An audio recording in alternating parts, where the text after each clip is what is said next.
Assalomu alaykum qadrli do'stlar. Bugungi videomuz ferma, kichik ferma yaratganmiz. Hozir bular o'shasin va men fermani ishlatib ko'rsataman. Hozir bu birinchi fermamiz, mana bu ikkinchi fermamiz.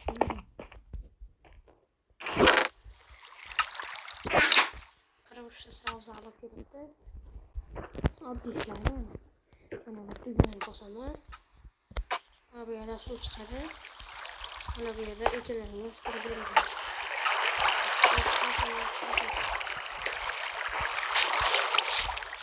Bu ikkinchi ferma. Hozir ukamga uy quramiz. Uni ham ko'rishingiz mumkin. Birinchi bu 3 bosim. Mana va nihoyat o'stirib oldik.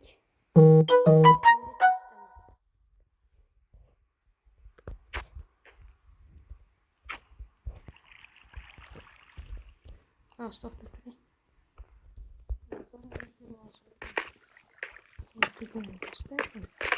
Mana suv chiqsa o'xshaydi. Ekinlarni o'ziga qistab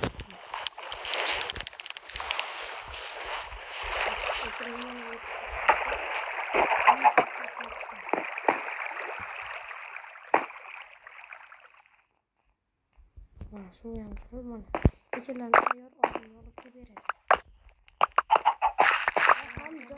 Va ham jonlikda bemalol o'ynishingiz mumkin. Ularga ham to'plab beradi. Hammasi to'planadi.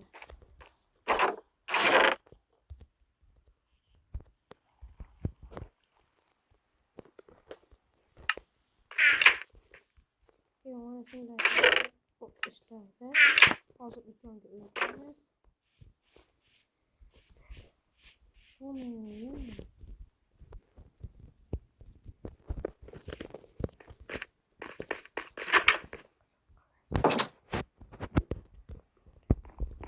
Katta emas, normalni.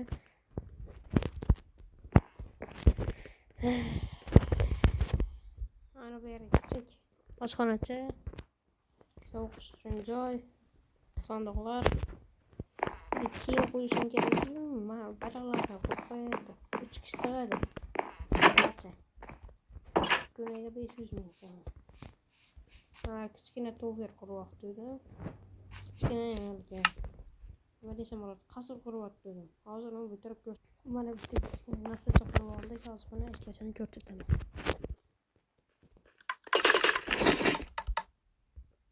Tayyor kiyintirib qo'ydim. Bundan yana bitta yasashimiz kerak. Mana qasr bitdi.